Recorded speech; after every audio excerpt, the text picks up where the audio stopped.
नमस्कार, मैं हूं आपके साथ मयंक। देखिए, आज 1 तारीख है और जो सबसे बड़ी खबर इस वक्त ईरान से आ रही है वो है ईरान के राष्ट्रपति के इस्तीफे को लेकर। क्या ईरान के राष्ट्रपति मसूद पेजेश्कियान साहब ने इस्तीफा दे दिया है? क्या उन्होंने अपना इस्तीफा मुज्तबा खामेनेई जो सुप्रीम लीडर है उनके ऑफिस को भेज दिया है? ये वो सवाल हैं जो इस समय ईरान में ही नहीं पूरी दुनिया में पूछे जा रहे हैं। देखिए, जो खबरें आ रही हैं ईरान से, उसके मुताबिक, सोर्सेस के मुताबिक, मसूद पेजेश्कियान जो ईरान के राष्ट्रपति हैं उन्होंने अपना इस्तीफा भेजा है और इस्तीफे की पेशकश की है। और ये इस्तीफा भेजा है उन्होंने सुप्रीम लीडर मुज्तबा खामेनेई के दफ्तर को। अब देखिए, सवाल ये है कि आखिर दो सवाल है। पहला सवाल ये है कि आखिर मसूद पेजेश्कियान क्यों इस्तीफा देना चाहते हैं, और दूसरा, क्या सुप्रीम लीडर मुज्तबा खामेनेई उनके इस्तीफे को स्वीकार करेंगे?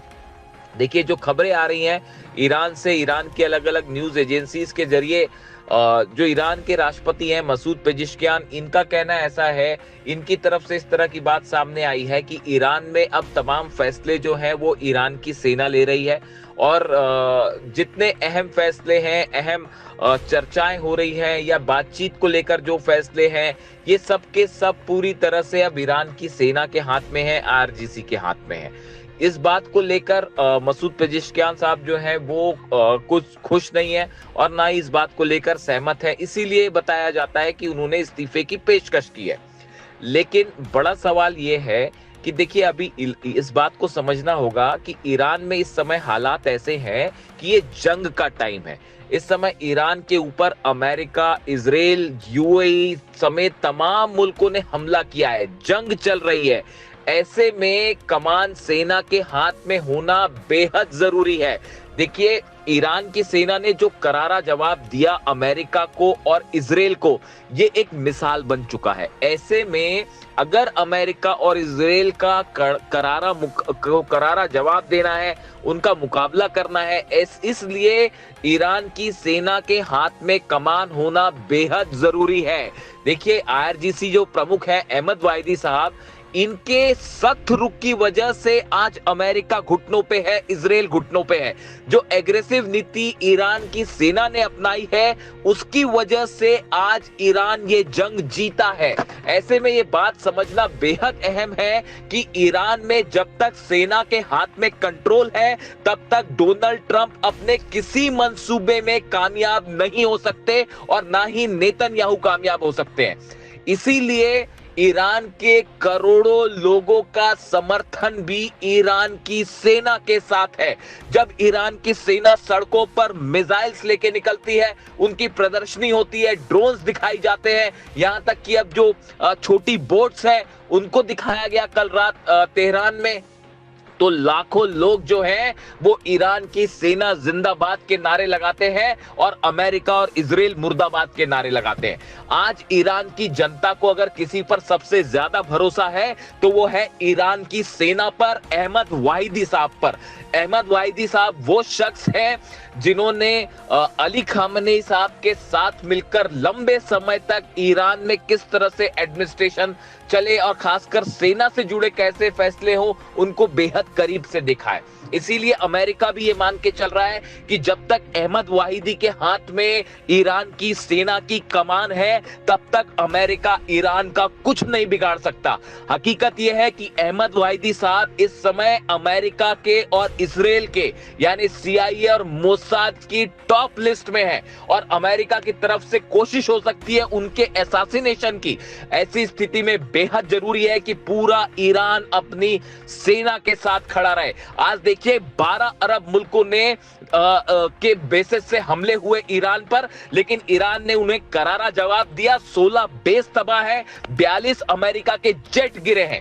ये ऐतिहासिक एक जीत है ईरान की और ये सिर्फ ईरान की सेना की वजह से सफल हो पाई है। देखिए, ईरान के सुप्रीम लीडर अली खामेनेई साहब ना सिर्फ रिलीजियस लीडर थे बल्कि वो सेना के भी प्रमुख थे।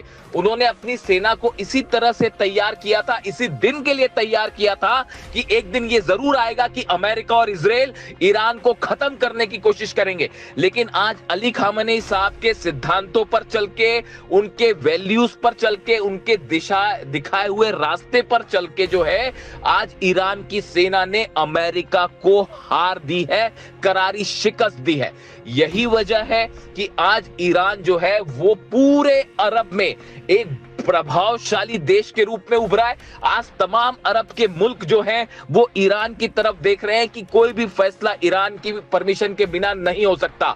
हॉर्मुज खोलने की तमाम कोशिश की डोनाल्ड ट्रंप ने, अमेरिका ने, लेकिन उसमें कामयाब नहीं हो पाए। आज हकीकत यह है कि अगर कोई भी जहाज हॉर्मुज से निकल रहा है तो बिना ईरान की परमिशन के नहीं निकल सकता। आप देखिए जो खबरें आ रही है, हॉर्मुज में जो माइंस बिछाई हैं ईरान ने, अब वो माइंस बहती हुई ओमान तक आ चुकी है। और ऐसे हालात में अब हॉर्मुज से कोई भी टैंकर बिना ईरान की सेना के गाइडेंस के बाहर निकालने की कोशिश करेगा तो वो माइंस फटने से तबाह हो सकता है। और ना अमेरिका हॉर्मुज खुलवा सकता है और ना यूरोपीय देश खुलवा सकते हैं। हकीकत यह है कि हॉर्मुज में अमेरिका की डोनाल्ड ट्रंप के सारे मिशन फेल हो चुके हैं बुरी तरह से। देखिए अभी हाल ही में एक बैठक हुई कंट्रोल रूम में अमेरिका में, जिसमें डोनाल्ड ट्रंप ने ये कहा कि मैं बड़ा फैसला लेने वाला हूं। 3 बैठकें हो चुकी हैं लेकिन डोनाल्ड ट्रंप कोई फैसला नहीं कर पाए। उसकी वजह है कि डोनाल्ड ट्रंप अच्छे से जानते हैं कि अगर हॉर्मुज में किसी तरह का ऑपरेशन किया तो हजारों की संख्या में अमेरिका के सैनिक मारे जाएंगे।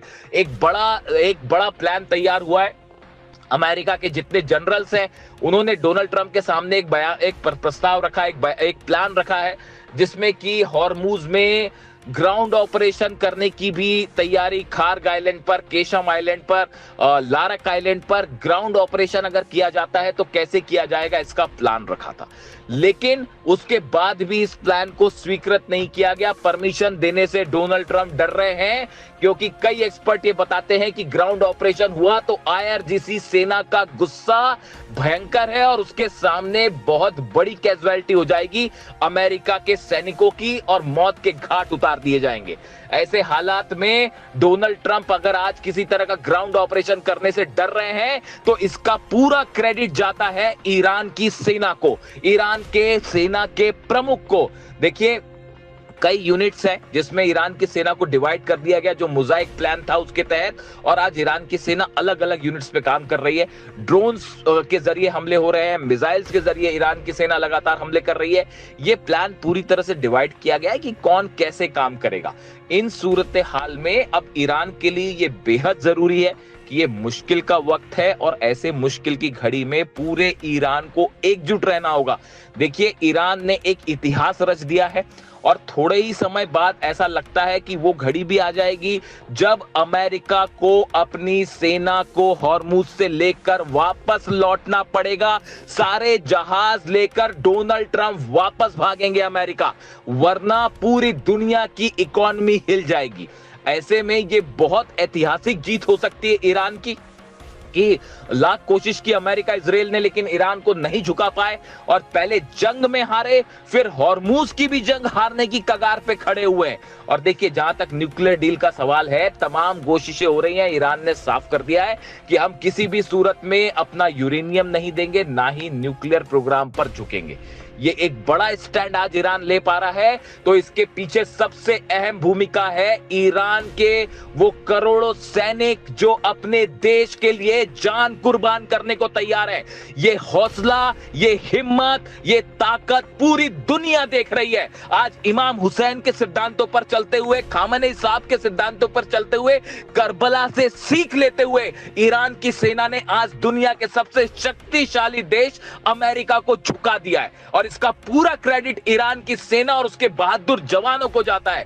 ऐसे में ईरान के तमाम राजनेताओं को इस समय ईरान की सेना के साथ खड़े होना चाहिए। अगर उनका साथ देते हैं तो आने वाले वक्त में इतिहास भी याद करेगा कि सबसे मुश्किल घड़ी में अपने दम पर अकेले ईरान ने सबसे बड़े शक्तिशाली देश को झुका दिया, उसे घुटनों पर ला दिया। इसीलिए देखिए अब हालात ये है, जो खबरें आ रही हैं ईरान से कि भले मसूद पेजेश्कियान साहब ने इस्तीफे की पेशकश की हो, लेकिन मुस्तफा खामेनी उसे स्वीकार करते हैं या नहीं करते हैं ये उन पे डिपेंड करता है, क्योंकि सारे फैसले मुस्तफा खामेनी साहब लेंगे। यहां ये बात भी साफ करना जरूरी है कि ईरान में मुस्तफा खामेनी के बीच में और अहमद वाहिदी साहब जो सेना प्रमुख है, इनके बीच में बहुत अच्छा समन्वय है। दोनों एक दूसरे से सलाह मशविरा करके फैसले ले रहे हैं। यही वजह है कि ईरान अपने हर फैसले पे मजबूती के साथ खड़ा हुआ है। ईरान की जनता भी सेना के साथ खड़ी हुई है।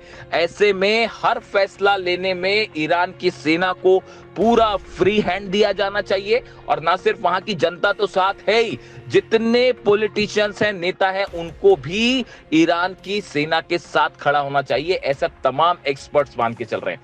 देखिए, इसके अलावा एक और अहम खबर है, अमेरिका का एक और ड्रोन जो है वो फारस की खाड़ी में मार गिराया गया है। देखिए, पिछले कुछ दिनों के अंदर 4 से 5 ड्रोन गिर चुके हैं, 2 जेट्स को निशाना बनाया जा चुका है। ये पिछले 4-5 दिन की खबरें हैं। अब देखिए, माना ये जा रहा है, एक्सपर्ट से बता रहे हैं कि जिस गति के साथ अमेरिका के ड्रोन्स बार बार ईरान में घुसने की कोशिश कर रहे हैं, अंदर आ रहे हैं, ये बड़े स्तर पर जासूसी हो रही है।